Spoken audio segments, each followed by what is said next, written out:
오늘은 이제 4장으로 넘어왔는데요. 하나님의 타이밍이라는 제목으로 말씀을 한번 상고하도록 하겠습니다. 타이밍이라는 건 아시죠?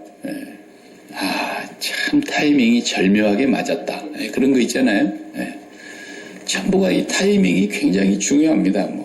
하나님의 타이밍은 말할 것도 없지만은 공 치는 사람도 타이밍이 딱 맞아야 되는 거예요. 배구하는 거 보셨잖아요. 밑에서 이렇게 토스로 올려주는 이 세터가 높이 올리면은 그물 위에까지 뛰어 올라가지고 딱 때리는 그 타이밍이 조금만 안 맞으면 빗나가죠. 발로 차는 축구도 마찬가지고 손으로 하는 거, 발로 하는 거, 머리로 하는 거 다 마찬가지. 타이밍 안 맞으면은 모든 수고와 노력이 헛되이 뿌린 겁니다. 이게 씨를 언제 뿌립니까? 대부분 우리가 보면은 봄에 뿌린다는 게 맞죠. 가을에 뿌려서 거둔 것도 있겠습니다만은 대부분 우리가 봄에 씨 뿌린다 일반적으로 그러잖아요. 그 씨 뿌려야 될 때를 놓치면 끝나는 거예요. 전부가 타이밍이에요. 하나님께서 이 세상의 만물의 질서도 타이밍에 다 맞춰 놓으셨어요.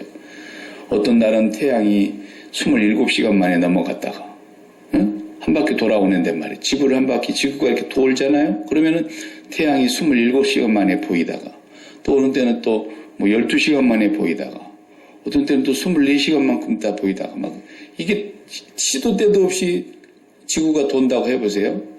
지구가 돌아도 일정하게 돕니다. 그것도 이게 고개를 약간 이렇게 기울여 갖고 도니까 이 봄, 여름, 가을, 겨울도 생기고요. 하나님이 만물의 질서도 봄이면 꽃이 피어라. 겨울에 이제 날씨가 따뜻하면 개나리가 봄인 줄 알고 나오고 그러잖아요. 그러다가 눈소리 한번 맞으면 다시 또 다 죽는 거예요. 이게 전부 타이밍입니다. 모든 것이 질서 있게 타이밍에 맞추어서 가는 거예요. 어떤 사람은 사업을 하는데 아주 절묘한 타이밍에 그 사업을 해가지고 성공하고 돈을 좀 많이 버는 사람이 있는가 하면 다른 사람 다 북치고 장구치고 했는데 뒤북 치다가 그거 인수받아가지고 때를 놓쳐가지고 똑같은 것을 해도 안 되는 거예요.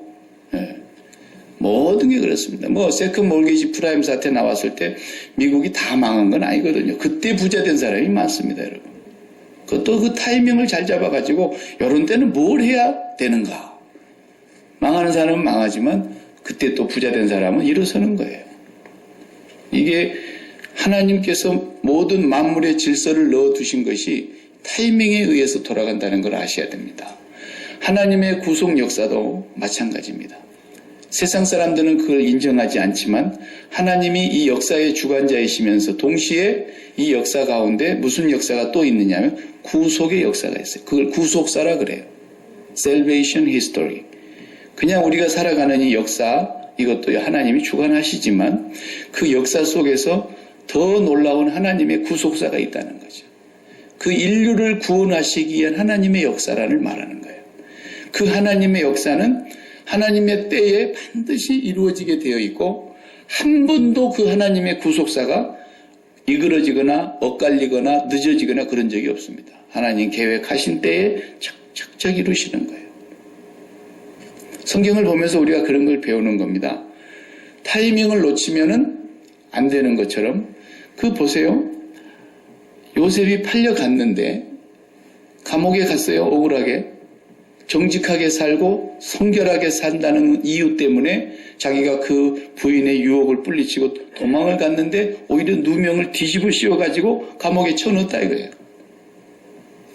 그런데 감옥에 들어가가지고 그 왕의 시중을 들던 떡 맡은 관원장과 술 맡은 관원장이 들어와서 꿈을 꾸게 됐을 때 꿈을 또 해몽했단 말이에요. 그러면서 틀림없이 둘 중에 한 사람은 살고 한 사람은 죽는데 산 사람한테 부탁했잖아요. 당신 나가면 나는 여기 와 있을 이유가 없고 죄가 없는데 억울하게 잡혀왔다. 왕에게 좀 이렇게 잘 말씀드려가지고 나를 좀 여기서 나가게 해달라 부탁을 했어요. 근데 사람이 잊어버릴 걸 잊어버려야지. 아니 자기가 그렇게 꿈을 꾼 것에 대해서 신명하게도 꿈을 해석해서 맞춘 그 요셉의 꿈, 그 요셉을 어떻게 잊어버립니까? 근데 어떻게 해요? 술 맡은 관원장이 살아가지고 다시 임금님에게 술을 만들어서 바치는 일을 하면서도 요셉에 대한 얘기를 잊어버렸더라 그랬어요. 요셉이 속으로 얼마나 화가 났겠어요. 그걸 생각하면. 이놈이 틀림없이 살았을 텐데 어떻게 나한테 아무 기별이 없냐 이거. 한 번이나 면회를 온다든지 내가 임금님한테 잘 말씀드려놨으니까 조금만 기다리라든지 이게 죽었는지 살았는지 소식이 없어요. 그럴 때 얼마나 또 기다리는 사람 입장에서는 하루가 여삼초요. 하루가 1년이라고 말이에요. 얼마나 지루하겠어요. 하나님이 언제 그것을 생각나게 하시는가요? 바로가 잠이 안 오던 날. 그저 늦은 밤에 잠이 들었는데 꿈을 꿨어요. 이 꿈을 해몽할 길이 없어. 그때 생각나는 거야, 이게 술 맡은 관원장한테서. 그러면 또 그 세월이 몇 년이 흐른 거예요. 그러니까 여러분, 타이밍을 하나님이 결정하신다는 것을 완전히 우리가 인정해야 돼요. 그러면 조급할 게 없어요.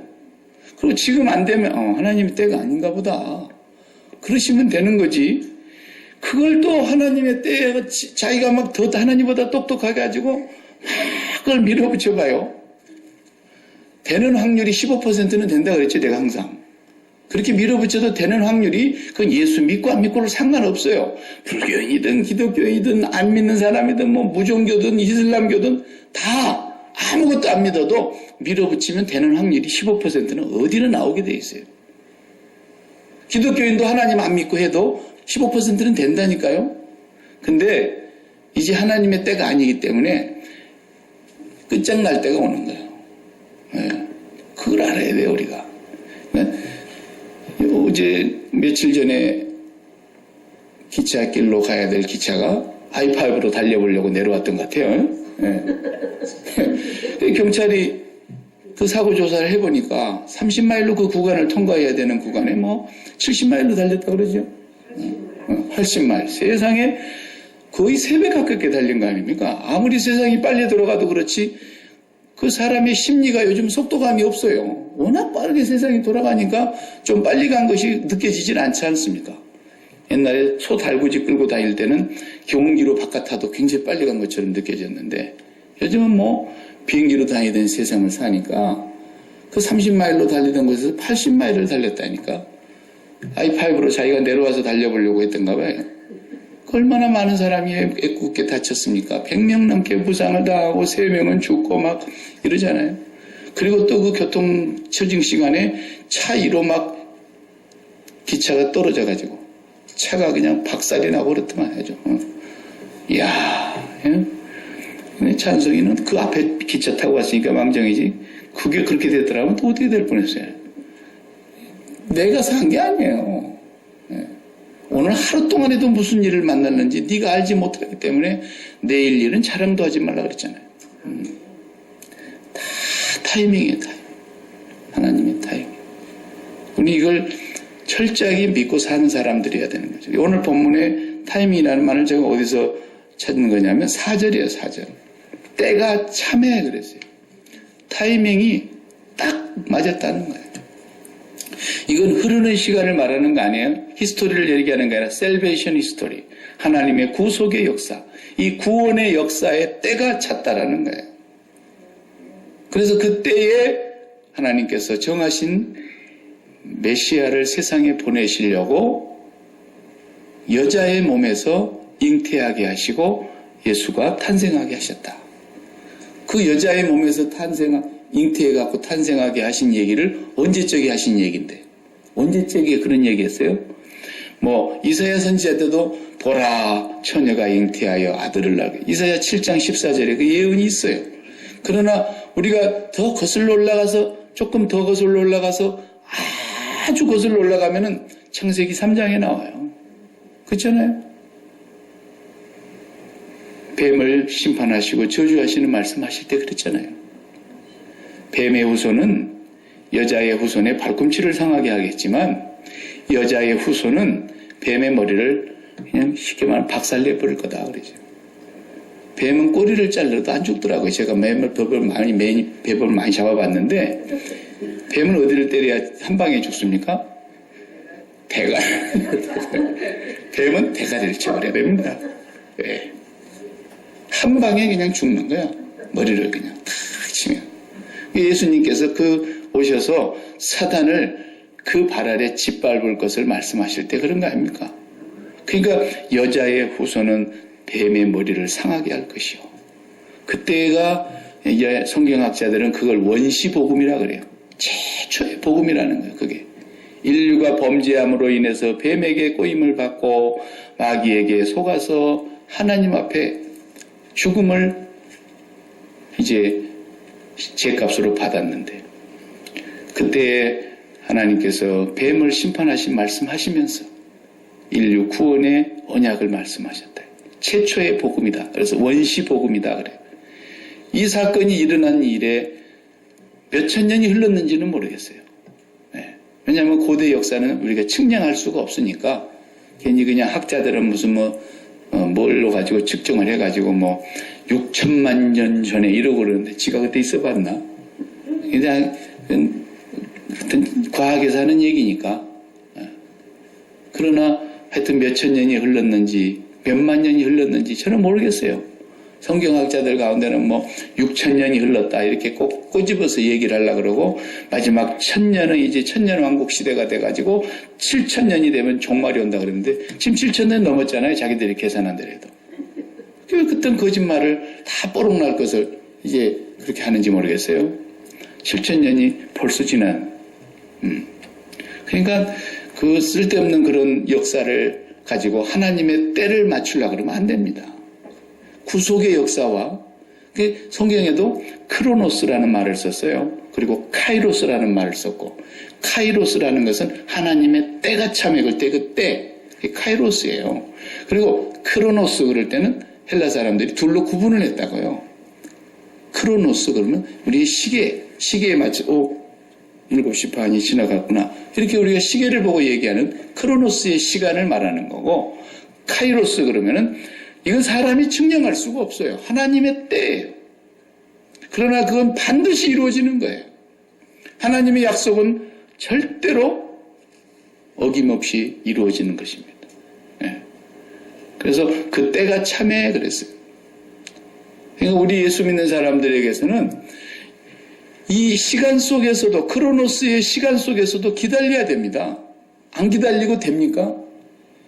아니, 애가 태어났는데 바로 태어나는 애를, 야 이놈아 송아지는 금방 놔도 뛰어다니는데 왜 너는 아이 5달이나 젖을 먹여도 못 걸어다니냐? 이럴 수 있어요, 우리가 사람을?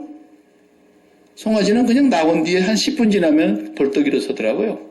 한 20분 지나면 뛰어다닙니다, 얘가. 네. 그거에 비하면 우리 사람은 형편없어요. 1년 돼도 간신히 있어요. 네?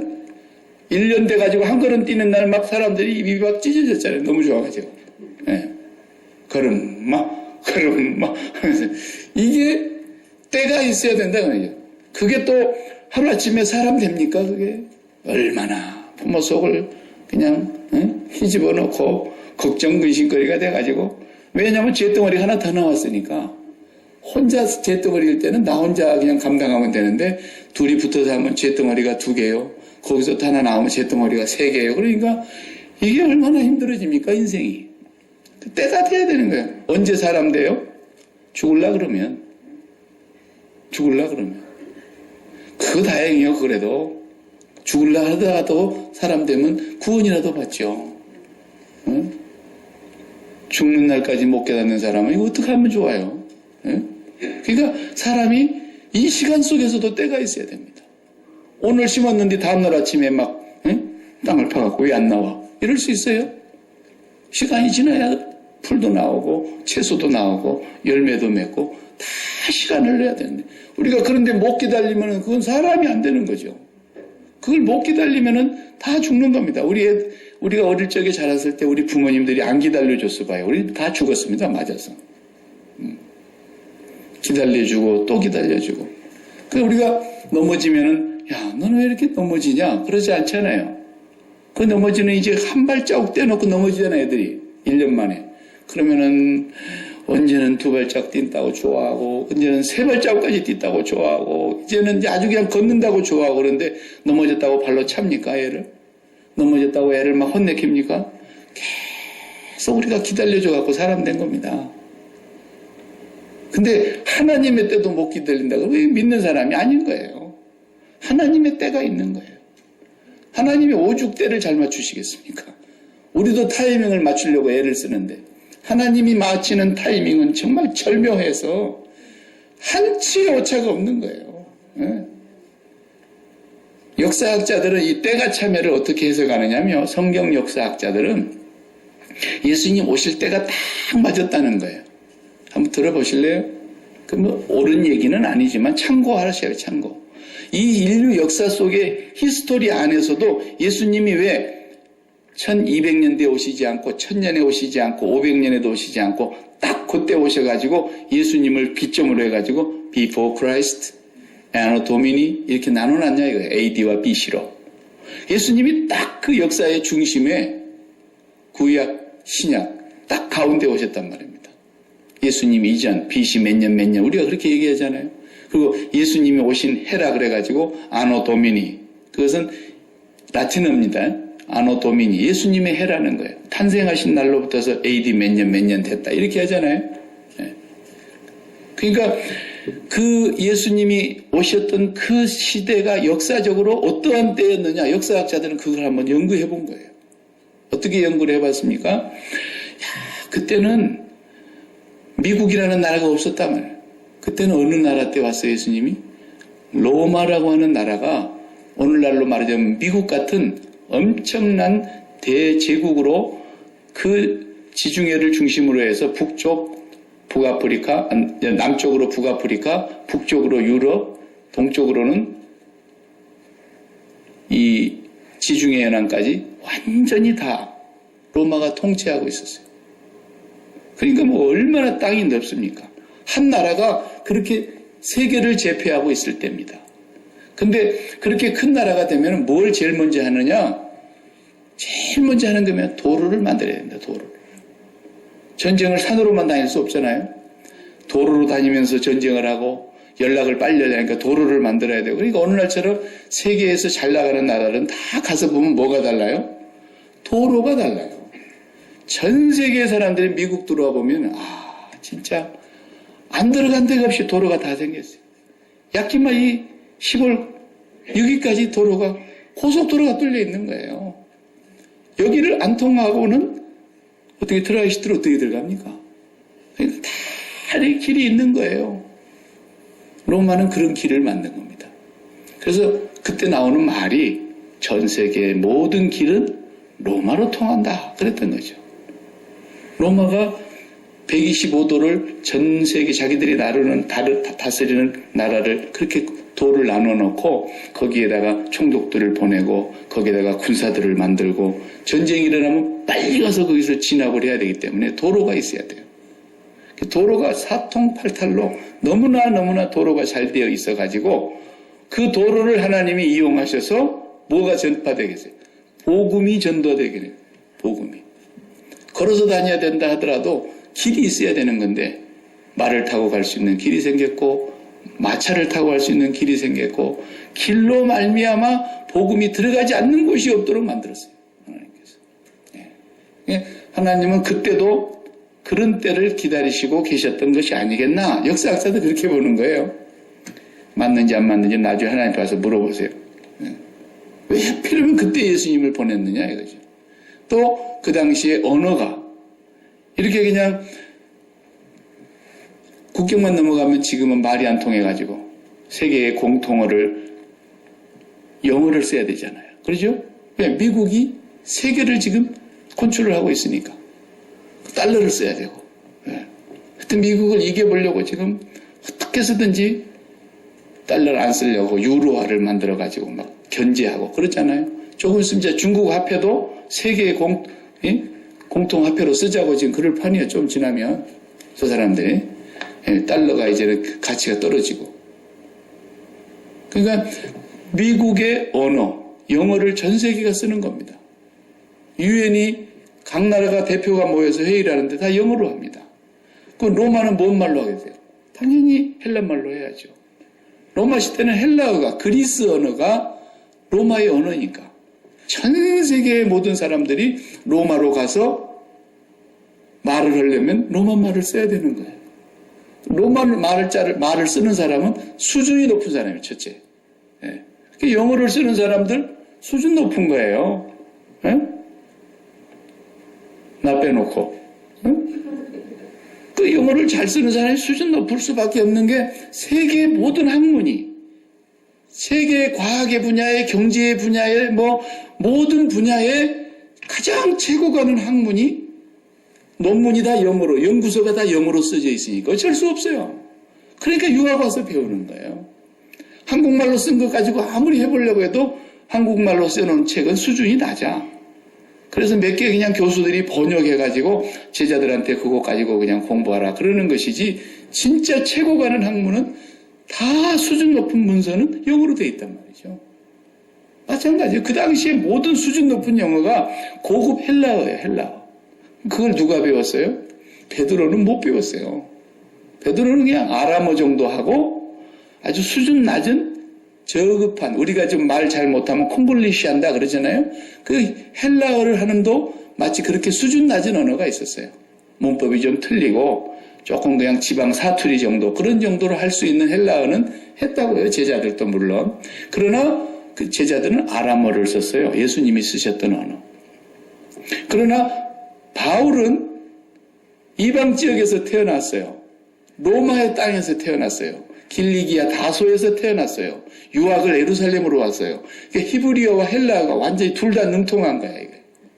그러니까 이 양반이 복음을 들고 가면은 전 세계 어디를 가도 막힘이 없는 거야.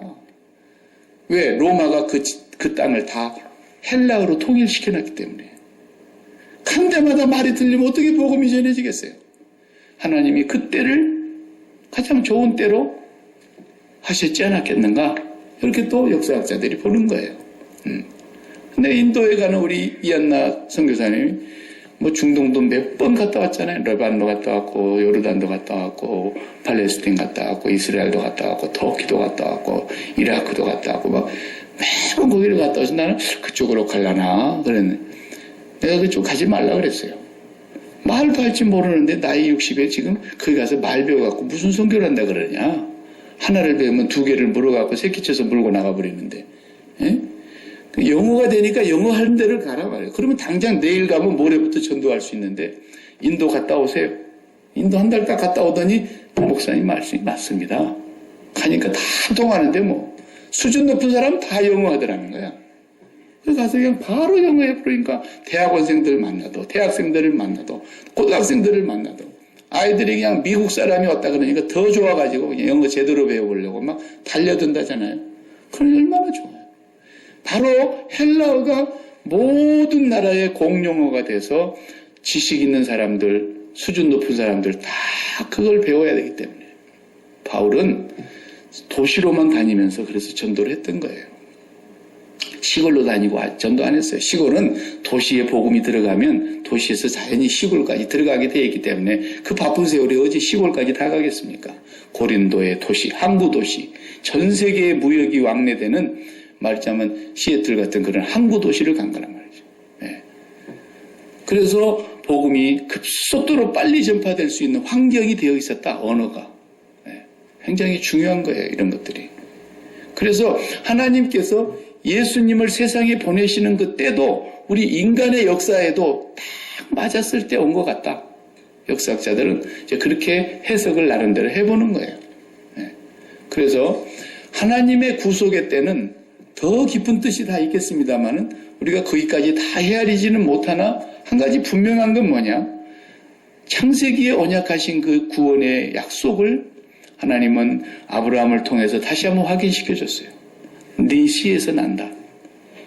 근데 아브라함이 잘 못 기다려가지고 또 그 부인 말을 너무 잘 들어가지고 아담도 부인 말 듣고 좀 망했는데 그저 사라도 또 얼마나 또 그냥 아브라함에게 내가 자식 못 나니까 저 애굽에서 하나 사갖고 온 그 하갈이라고 하는 여자는 애를 낳을 것이다. 그 하나 집에 들여놓았더니 그것한테서 애를 하나 낳기는 낳았는데 하나님께서 낳았더니 아니다 그러시잖아요. 네 부인한테서 준다. 너한테서 나는 씨다. 그러니까 사라도 그 말을 듣고 씨 웃었다고요. 지금 내 나이가 몇 살인데 그러면서 사라도 웃었다 그랬어요. 하나님 너 왜 웃었어? 그러니까 안 웃었는데요. 그랬잖아요. 창세기 보니까. 너의 씨에서 반드시 줄 거야. 그 약속을 한 때가 75세였는데 100살에 주셨으니까 25년 기다려야 했어요. 그 10년 만에 그냥 이스마엘 하나 낳았다가 괜히 그거 안 났으면 오늘날 세상이 이렇게 시끄럽겠습니까? 팔레스틴하고 이스라엘하고 저렇게 싸울 일도 없을 거고 아랍 연합하고 저렇게 이스라엘하고 대치할 일도 없는 거고 오늘날 IS와 같은 그런 해교 원리주의자들이 나왔을 일도 없고 그런데 아브라함이 그거 못 기다려갖고 그 새끼 하나 나눈 게 이렇게 세상이 시끄럽습니다. 여기까지. 그러니까 하나님의 구속의 역사에는 사람이 그렇게 잘못해갖고 실수를 해놨어도 하나님의 구속 역사는 절대로 방해받지 않습니다. 그리고 꺾을 수도 없고 막을 수가 없습니다. 하나님의 부르심은 하나님의 계획은 한 번도 후회하심이 없다 그랬어요. 그렇게 하나님은 철저하게 인간이 실수한 것도 악을 선으로 바꾸셔서 당신의 뜻을 이루어버린 분이에요. 예. 모세도 기다려야 했습니다. 40년은 애굽에서 무예와 학문에 능한 사람이 됐지만 그리고 왕자의 신분까지 됐지만 그래도 하나님의 때는 아니었던 겁니다. 자기 마음속에는 동족에 대한 애끓는 심정이 있었기 때문에 동족을 치는 그 애굽의 집정관을 그냥 패죽여 버렸죠. 그랬는데 하나님이 그러면 이제 이 모세를 와 하고 사람들이 떠받들 줄 알았지만 아니잖아요. 도망갔습니다. 40년을 또 광야에서 장인집에서 살았습니다. 우리나라 속담에는 껍보리 서말만 있어도 처갓집 신세를 안 진다는 말이 있는데 모세는 40년 동안 처갓집에서 살았습니다. 대릴 사이로. 그리고야 80살에 하나님이 부르시는 그 기다림 말입니다. 하나님의 때가 그렇게 있는 거예요. 그냥 이집트에서 출애굽에서 나갔을 때도 반드시 곧장 가면은 딱 보름이면 가는 거리거든요. 걸어서 가도 보름이면 가는 거리예요. 그 가나안 땅. 지금 같으면 뭐 하루에도 가지만은 그때도 걸어서 그냥 보름이면 딱 갈 수 있는 그 거리를 40년을 기다려야 했어요. 왜? 너희들이 믿음의 때가 안 찼다는 거예요. 때가 안 찼어요. 40년을 훈련시켜야 했어요. 그러면서 거기를 누구만 들어가느냐? 믿음으로만 들어간다는 것을 40년 동안 훈련시킨 거예요. 내가 너희들에게 광야에서 만나를 먹게 하신 것을 40년 먹게 한 걸 기억하라. 그랬죠. 신명기 8장에. 왜 그랬다 그랬어요? 사람이 그렇게 만나로 먹을 것 갖고 사는 게 아니라 하나님의 입에서 나오는 말씀을 믿으면 산다는 걸 가르치려고 그런 거예요. 말씀으로 사는 걸 가르치려고. 아무것도 없는 곳에서 말씀 하나만 믿고 따라가면 살 수 있다는 것을 가르치려고 40년이라는 시간이 필요했던 거예요. 그래서 믿음의 사람 둘만 딱 들여보내는 거 보세요. 우리는 하나님의 때는 그렇게 믿음이 필요하다는 거예요.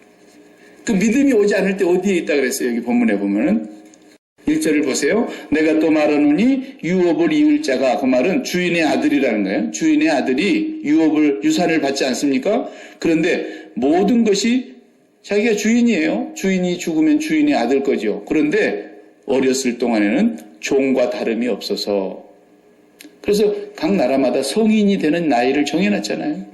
유대인은 12살입니다. 만 12세가 되면 성인이에요. 그래서 성인식을 행하죠. 여기는 몇 살에 성인이 됩니까? 미국은? 15살입니까? 14살이나 됩니까? 18요? 18 전에는 부모 동의 없이 결혼 못합니까? 네. 결혼할 수 있는 나이가 성인 된 나이거든요. 캐나다는 16살입니다. 네. 그러니까 다 성인 돼야만 이제 유산도 자기 것이 될 수 있고 그것을 받아서 관리할 수 있는 능력이 된다고 보는 거죠. 그 전까지는 요즘 같으면 변호사가 붙어 있어야 되는 거죠. 변호사가 유언장에 다 해가지고 이 아이가 자라도록까지는 당신이 이 모든 돈을 재산을 관리하시오. 그리고 얘가 성인이 되더라도 얼마 몇 % 주고 이렇게 관리해 주시오. 이게 되는 거죠. 그런 것처럼 주인의 아들이지만 너무 어리니까 주인의 집에 종이 오히려 이 아들이 클 때까지 그 청지기 안에 두는 것처럼 믿음이 온전치를 못하면 어떻게 살 수밖에 없어요? 율법에 매여서 살 수밖에 없는 거예요. 율법주의에 매여서 사는 거예요. 하나님을 섬긴다고는 하지만 항상 뭐 때문에 섬겨요? 하나님이 좋아서 섬기는 게 아니라 내게 뭔가 뭐 좋은 일이 좀 생기기 위해서 하나님을 섬기게 된단 말이에요. 그냥 하나님이 좋아서 섬기는 게 아니에요. 뭐든지 하나님의 손에 있는 것을 쳐다보면서 저거 나한테 줬으면 좋겠는데, 내가 볼 때 이 세상에 이렇게 좋은 것이 많은데 왜 나한테는 안 주실까? 하나님한테 잘 보이면 주실까? 하나님의 마음에 들으려고 애를 쓰는데 보면은 전부 다 하나님을 사랑해서가 아니라 나를 사랑해서예요. 그죠?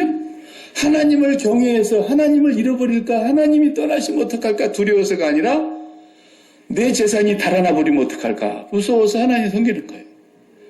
내 벌 받아서 건강이 무너져 버리면 어떡할까? 무서워서 하나님 섬기는 거예요.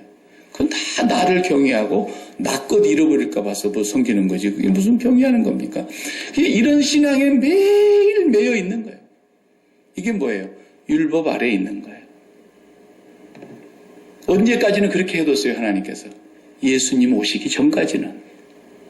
예수님이 정확하게 말하면 십자가에 못 박혀 죽으시고 부활하시기 직전까지는 그렇게 율법 아래 매여 있는 신앙생활을 한 거예요. 너 율법 범하면 죽여. 너 율법 범하면 싹 다 가져가 볼 거야. 그래가지고 하나님이 딱 묶어놓으셨어요. 율법 아래. 언제까지? 믿음이 올 때까지. 그래서 오늘 본문의 말씀이 그 말입니다. 다 같이 2절. 그 아버지가 정한 때까지 후견인과 청지기 아래 있나니. 아버지가 정한 때, 이게 중요한 말이에요.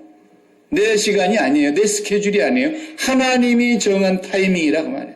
하나님. 3절 또 봐요. 이와 같이 우리도 어렸을 때에, 그러니까 율법 아래에 있게 된다는 것이죠. 율법 아래에 있었을 때에 이 세상의 초등학문 아래에 있어서 종로로 다했으니, 이 초등학문이라는 단어가 우리가 거기 단어에서 나온 말이 철학에서 스토아라는 말이에요. 스토아 철학.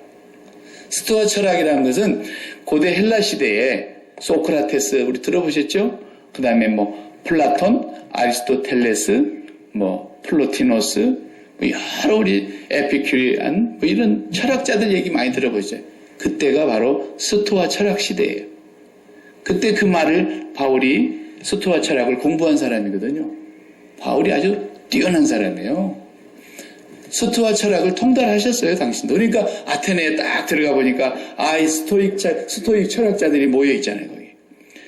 매번 거기서 새로운 학문을 발표하는 광장이 있었단 말이에요.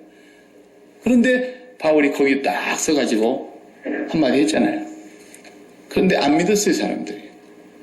스토익 철학자들이 안 받아들이는 거예요. 유식한 말로 했는데 안 받아들이는 거예요. 그래서 실패하고 보기 좋게 실패하고 고린도로 내려와서 내가 여러분 가운데 있었을 때 두렵고 떨었습니다. 그래서 아테네에서 실패했거든요. 그러니까 그 스토익이라고 하는 것은 뭐냐면 모든 존재하는 것은 존재하게 하는 원인이 있을 거 아니냐. 이걸 연구하는 게 스토아 철학이거든요. 그걸 형이상학이라 그래요. 형이상학. 그러니까 보이는 이 물체는, 보이는 물질은 그림자에 불과한 것이고 이것이 여기에 보이게 하는 진짜 원인이 있을 거 아니냐. 그 보이지 않는 뭔가 있을 거 아니냐. 그것을 자기들 나름대로 신적인 개념을 갖고 있었던 거예요. 그래서 그것이 하나님이다. 성경에 말하는 창조주 하나님이다. 그런 개념은 없었지만 뭔가 영원한 세계가 있다는 걸 알았어요. 그걸 플라톤은 이데아의 세계라 이렇게 말을 했고 아리스토텔레스는 형상의 세계다. 뭐 이런 얘기를 했고 그런 만물의 근원이 도대체 어디서 나온 걸까? 사람은 도대체 어디서 나온 걸까? 전부 그런 것을 연구하고 사색하는 학문이 스토아 철학이었어요. 그러니까 이것을 사도 바울이 뭐라고 말합니까? 초등학문이라고 표현하잖아요. 이 말은 무슨 말이냐면 오늘 우리가 살고 있는 이 세상에 하늘 아래서 구름 아래서 배우는 모든 학문이 다 뭐라는 거예요? 초등학문이라는 거예요. 매우 기초적인 거라는 거예요. 그런데 그런 것에 매여가지고 살면 되겠냐? 이거 하나님의 사람들이. 그렇지 않아요?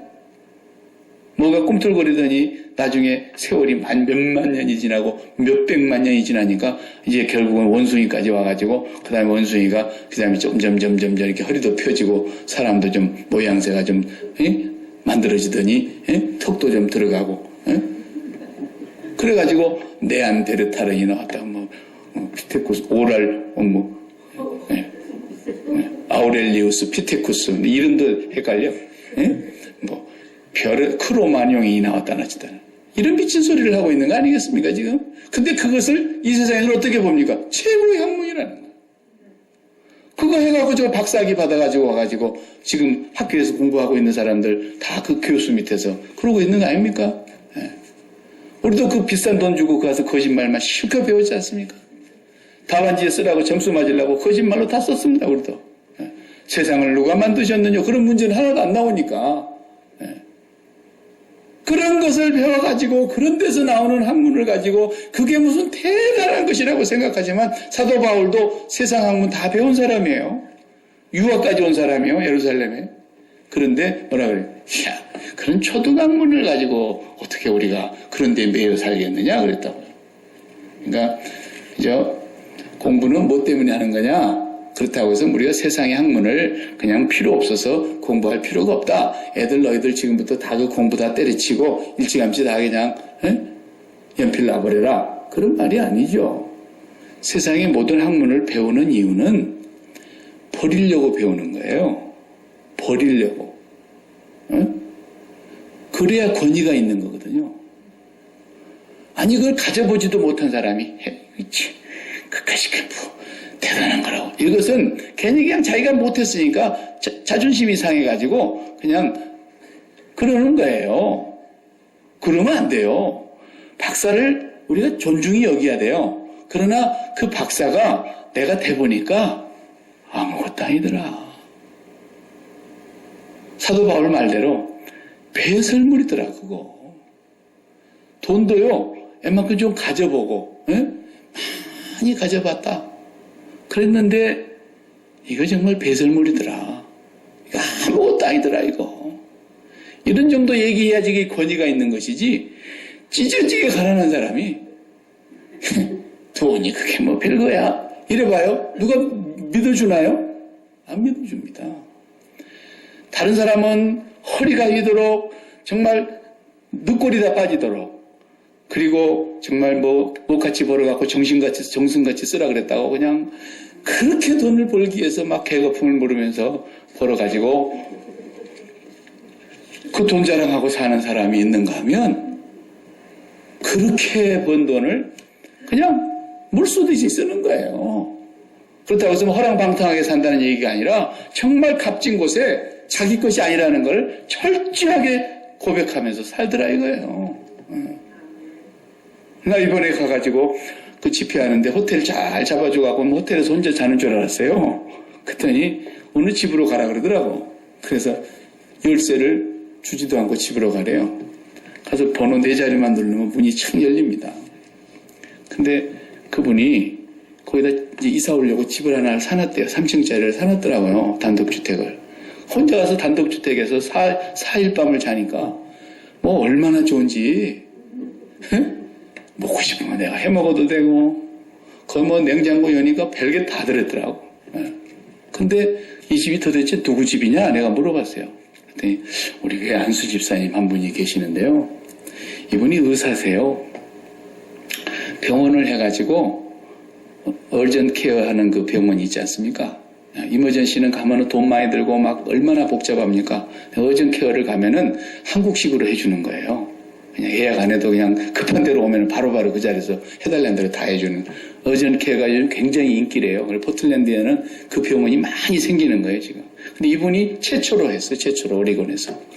그래가지고 그냥 하나님이 막 떼돈을 벌게 해주셨던 거죠. 그런데 이제 페더럴웨이에 와서 한번 해봐야 되겠다. 그래가지고 그걸 다 팔아가지고 페더럴웨이에 와서 지금 하고 계세요. 근데 다시 그 자리로 돌아가려면 3년을 기다려야 된대요. 법을 어기지 않으려면. 3년 뒤에 다시 판 곳으로 갈 수 있다는 거예요. 그전에는 개업 못하게 돼 있는. 이분이 그쪽에서 병원을 팔아가지고 페더럴웨이에다가 세우고 남는 돈을 50만 불을 성경공을 했다요. 그래가지고 선교사들 그냥 구석구석에 있는 어려운 선교사들 50만 불을 그냥 다 필요한 대로 다 나눠줬대, 금년에. 그런 그 집사님이 이제 3년이 다 돼갖고 페더럴웨이 정리해가지고 다시 포틀랜드 내려오는데 집이 하나 있어야 될 것 같아서 미리 잡아놓은 거래, 그게. 근데 그 집에서 내가 먼저 살아봤어요. 그 멋있잖아요? 돈을 그렇게 벌어가지고 다른 사람은 그 돈으로 어떻게 또 이걸 불려볼까? 집이나 한 채 더 사갖고 어떻게 해볼까? 이런 궁리하지 않겠어요? 근데 그 사람은 돈이 아무것도 아니다라는 거예요. 내가 하나님의 타이밍에 맞춰서 하나님과 보조를 맞춰서 동행하기만 하면 하나님이 500억 불이 필요하면 500억 불도 주실 것이고 하나님이 필요치 않으면 안 주실 것이고 내가 쓸데없이 쓰면 하나님이 가져가 버리기도 할 것이고 그분은 철저한 그런 하나의 돈에 대한 개념이 잡힌 사람이에요. 그러니까 우리는 뭐 때문에 배웁니까? 남들보다 더 잘 배울 수 있는 기회가 있으면 더 배워야죠. 뭘 하려고 배우는 거예요? 남 주려고 배우는 거예요. 우리 조상들은 맨날 가난하게 살고 집 밟히기만 했다 보니까 공부해서 남 주냐 맨날 그랬다고요. 진짜 예수를 믿어봐요. 예수 믿고 정말 공부를 제대로 하고 나면 공부해서 남 주게 되는 거예요. 열심히 돈 벌어서 남 주게 되는 거예요. 그러니까 그 사람들이 권위가 있는 거죠. 말이 먹혀 들어가는 거예요. 아이고 그냥 자기 밥그릇 하나도 안 뺏기려고 그냥 토끼눈을 뜨고 그렇게 예수 믿는 사람들이 그래봐요. 아무리 전도해도 안 옵니다. 죽으라고 전도해도 니나 잘 믿어라. 너 같은 애들은 잘 믿어야 돼. 난 안 믿어도 그렇게까지는 안 산다. 오히려 뒤에서 비웃는 거예요. 잘못하면. 우리가 정말로 하나님 앞에서 가질 수 있다면 다 가져보세요. 뭐 그게 나쁩니까? 하나님이 주신 건데. 그런데 가져본 뒤에 마지막 고백하는 게 뭐냐? 나는 이렇게 가졌다가 아니라 이거 다 가져보니까 배설물만 안 되더라. 저 위로부터 오는 영광을 내가 맛보고 나니까 이건 배설물과 같은 것들이더라. 이 정도로 되는 사람이 되게 하기 위해서 우리가 열심히 가지기도 하고 배우기도 하고 그러는 거예요. 세상의 초등학문이 사실은 하나님의 말씀 앞에서는 아무것도 아니죠. 저는 뭐 속으로 그럽니다. 나는 천문학자는 못 되지만 이 시대에 정말 최고 가는 천문학자가 있지 않습니까? 몇 분이. 그런 분들이 나와가지고 이 지구는 어느 날 갑자기 뭉치면 살고 헤어지면 죽는다. 이승만 대통령의 말에 의해서 온 물질들이 뭉쳤다가 너무나 야부지게 뭉쳐가지고 빅뱅이 일어났다는 거예요. 그냥 팽창해가지고.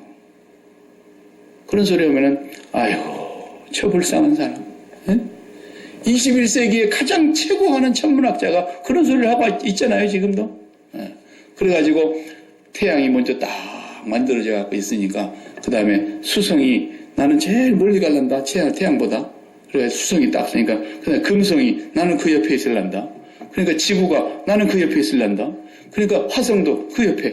그래갖고 줄로 딱 줄 맞춰. 지들끼리 그랬다는 거 아니겠습니까, 이게? 이런 걸 우리는 세상의 초등학문이라 그러는 거예요. 하나님을 모르면 그렇게 멍청한 소리를 하는데 그걸 수천만 불을 갖다 드리면서 공부를 하는 거예요. 그래서 정신 나간 소리를 하잖아요. 그렇지만 우리는 그걸 배울 필요가 있으면 배워도 이거 다 공부해 보니까 하나님이 만드신 거야. 헛소리 하지 말라고. 이렇게 얘기할 수 있는 사람이 제대로 배운 사람에게서 나오면 하나님께 영광이 되는 거예요. 전혀 공부하지 않은 사람이 그까지 끄고 박사학위 뭐하냐 이렇게 얘기하면 권위가 안 섭니다. 근데 저는 절대로 그런 얘기 안 합니다. 내가 박사학위가 없는데 왜 그딴 소리를 합니까? 그러니까 우리는 정말로 세상의 초등학문을 무시하고 살아도 돼요. 더 극단적으로 말하면요. 스펙이 없어도요. 하나님을 바르게 만나면 스펙이 하늘 높은 사람보다도 더 위대하게 살 수 있다고 말해요. 그걸 지금 바울이 얘기하는 거예요. 스펙이 하나도 없는데 가장 이 시대와 지난 시대에 크게 부흥사로 쓰임받은 사람이 누굽니까? D.L. 무디입니다. D.L. 무디. 무디는 초등학교도 안 나온 사람이에요, 여러분. 그래도 이 지구를 비행기가 하루에 지구를 반 바퀴도 못 돌아가는 그 비행기를 타고 다닐 수 없는 그런 시대에도 이 지구를 제일 많이 돌아다닌 사람이 무디입니다. 전 세계 인류에 가장 복음을 많이 전파한 사람이 무디입니다. 예? 그 사람이 구두공아입니까? 구두수성공. 예? 다른 사람이 이제 신다가 다 버려서 다 떨어질 구두를 다시 또 끼워가지고 새 구두 만들어주고 구두 수선해주던 사람이 무슨 학교를 다녔겠어요.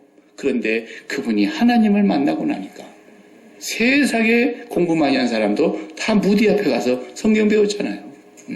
지금도 그 무디 성경학교가 시카고에 가면 있습니다. 거기만 입학하면 전액이 무료예요. 들어가기가 어려워서 그렇지. 들어가는데 학벌을 따지질 않아요. 네가 진짜 예수를 만났느냐? 네가 진짜 거듭났느냐? 네가 진짜 성령을 받았느냐? 내 앞에서 문서로 간증을 써갖고라는 거예요. 그리고 합격 딱 시키면 졸업할 때까지 전액 무료입니다. 그리고 진짜 하나님의 사람을 만들어내요. 지금도 무디 성경학교는 그렇게 하고 있어요. 세계를 움직이는 사람이 거기서 다 나왔어요, 여러분. 스펙이 문제가 아니에요. 세상에 초등학문만 가지고 인생을 살려고 하는 사람은 뭐 별거 없어요. 그 돈이나 조금 남들보다 몇 푼 더 벌 수 있는 건 몰라도 아무것도 아닙니다. 그런 사람일수록 죽게 되면 더 불안하고 더 서럽고 더 두렵고 그러는 거예요. 네. 왜? 너무 세상의 좋은 맛을 보고 사는데 이것이 전부인 줄 아는데 이것이 없어진다 그러니 얼마나 두렵습니까? 이것이 끝난다 그러는데 얼마나 정말 인생이 허무합니까? 그러니까 인생이 비참하게 끝나는 거예요, 결국은. 종현이라는 놈도 참 너무 아까워요.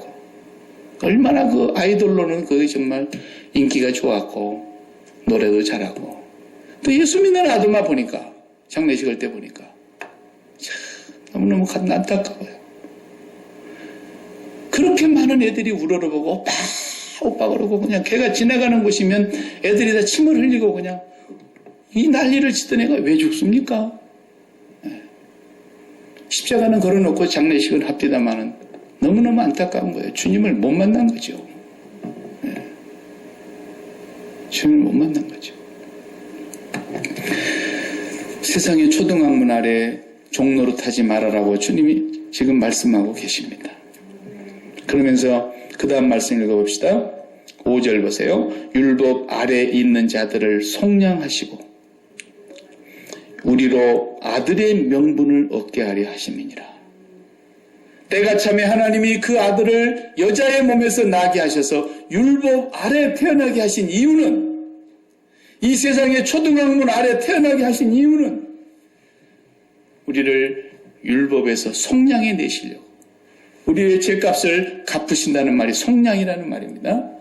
죄값을 치르고 우리를 율법에서 해방시켜서 이제는 아들의 명분을 얻게 하려고 정확하게 말하면 양자가 되게 하려고 그 말이에요. 하나님의 독생자 아들은 예수님 한 분뿐이에요.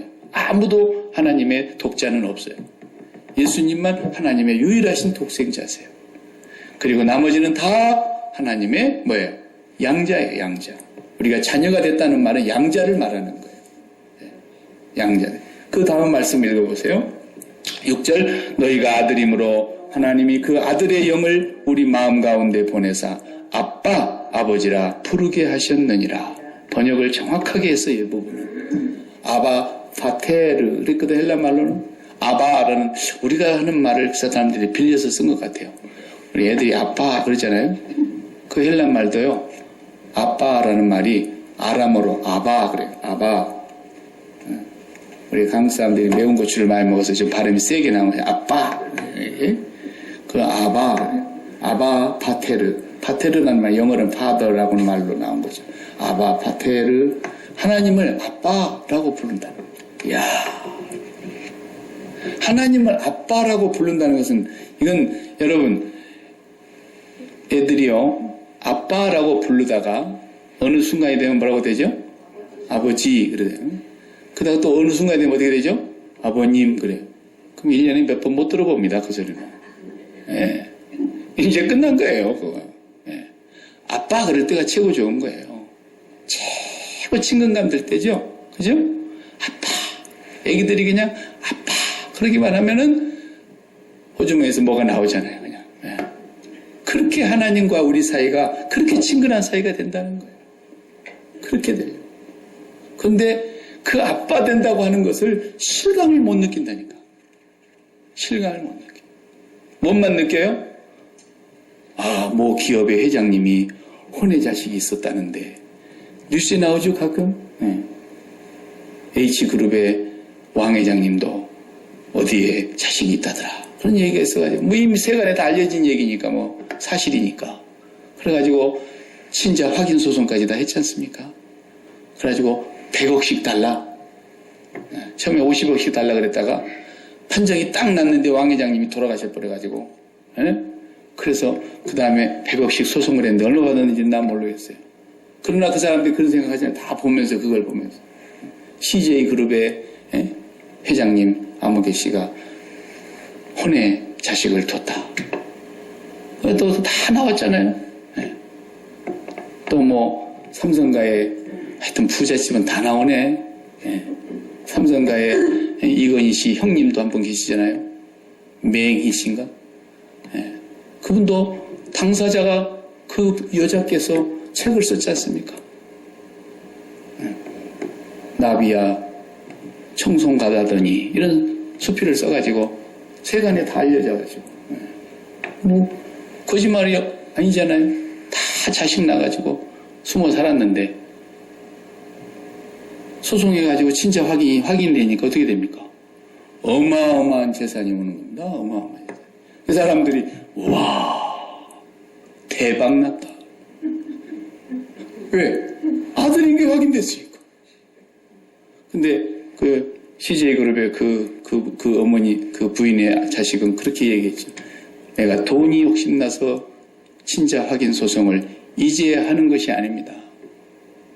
우리 어머니는 60세고 나도 나이 먹을 만큼 먹어가지고 돈을 벌 만큼 벌었습니다. 한 푼 안 줘도 나는 살 수 있습니다. 그러나 애비가 누군지라도 알아야 될 거 아닙니까? 그랬어요. 그분이. 그래갖고 자기 아버지 신자 확인 소송했지 않습니까? 그 세상에는 그런 일이 있으면 막 실감 나는 거예요. 왜? 메리트가 주어지니까. 어마어마한 재산이 나한테 떨어져 나오는 거예요. 근데 우리는 하나님을 아빠라고 얘기한다는데도 맹수. 아이고 돈이나 어디서 한 보따리 내려주시지. 실감이 안 나는 거야. 실감이 안 나는 거야. 예수 믿는 사람들이. 예. 우리는 뭘로 DNA를 검사해요? 우리가. 하나님은 피가 없는 분인데. 예? 예수님의 피 한 방울도 지금 세상에 흔적이 없는데 우리가 뭘로 DNA 검사해갖고 그분이 자식인 거 알겠냐고요. 예? 오늘 뭐라 그랬어요?